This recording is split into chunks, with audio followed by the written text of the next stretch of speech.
വലിയ ആകാംക്ഷ നിറഞ്ഞ മണിക്കൂറുകളിലാണ് നമ്മൾ പോകുന്നത്. പാലക്കാടിൻ്റെയും ചേലക്കരയുടെയും വിധിയറിയാൻ ഇനി മണിക്കൂറുകൾ മാത്രമാണ്.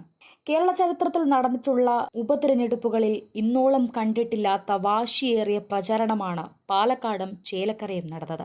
ചേലക്കരയിൽ നടന്നത് ശക്തമായ ഒരു രാഷ്ട്രീയ പോരാട്ടമാണെങ്കിൽ പാലക്കാട് സാക്ഷ്യം വഹിച്ചത് മുന്നണികളുടെ അഭിമാന പ്രശ്നമായ ത്രികോണ പോരാട്ടത്തിനായിരുന്നു.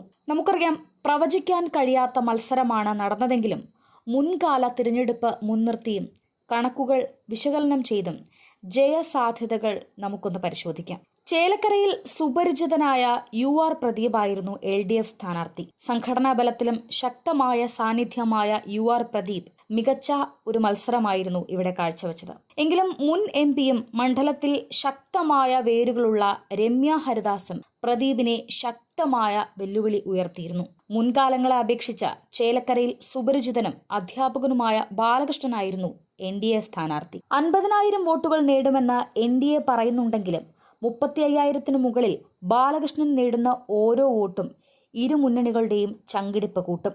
സംഘടനാ മികവ് കൊണ്ട് അനായാസ മത്സരമാകും ചേലക്കരയിൽ എന്ന് കരുതിയ ഇടതുമുന്നണി അവസാന റൗണ്ടിൽ ഭരണവിരുദ്ധ വികാരത്തിൽ അടിപതറുമോ എന്ന് സംശയിക്കുന്നുണ്ട്.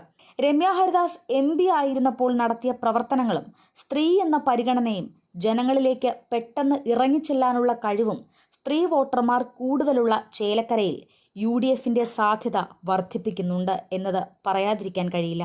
K. രാധാകൃഷ്ണൻ നേടിയ 6,000 വോട്ടിന്റെ ഭൂരിപക്ഷം രമ്യ ഹരിദാസിലൂടെ മറികടക്കാൻ കഴിയുമെന്നാണ് UDF കണക്ക് കൂട്ടുന്നത്.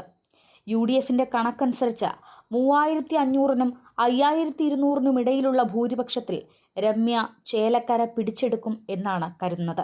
ഭൂരിപക്ഷം കുറയുമെങ്കിലും ഭരണവിരുദ്ധ വികാരവും രമ്യയുടെ വ്യക്തിപ്രഭാവവും NDA സ്ഥാനാർത്ഥി നേടിയേക്കാവുന്ന ഇടതുപക്ഷത്തിന്റെ വോട്ടുകളും കൂടിയാകുമ്പോൾ വിജയത്തിലേക്ക് എത്താം എന്നാണ് UDFന്റെ കണക്കുകൂട്ടൽ. എന്നാൽ സംഘടനാ സംവിധാനം മണ്ഡലത്തിൽ ശക്തമായി പ്രവർത്തിച്ചതും കേഡർ വോട്ടുകൾ മാത്രമുള്ള ചേലക്കര ശക്തമായ മത്സരത്തിലും നിലനിർത്താൻ കഴിയുമെന്നാണ് LDFും കരുതുന്നത്. ഇവിടെയാണ് NDA സ്ഥാനാർത്ഥി പിടിക്കുന്ന വോട്ടുകൾ നിർണായകമാകുന്നത്. ഏത് സ്ഥാനാർത്ഥി ജയിച്ചാലും ഭൂരിപക്ഷം തുച്ഛമായിരിക്കുമെന്നിരിക്കെ NDA സ്ഥാനാർത്ഥി നേടുന്ന ഓരോ വോട്ടും ജയപരാജയങ്ങൾ നിർണയിക്കുമെന്ന് എടുത്തു പറയേണ്ടതുണ്ട്.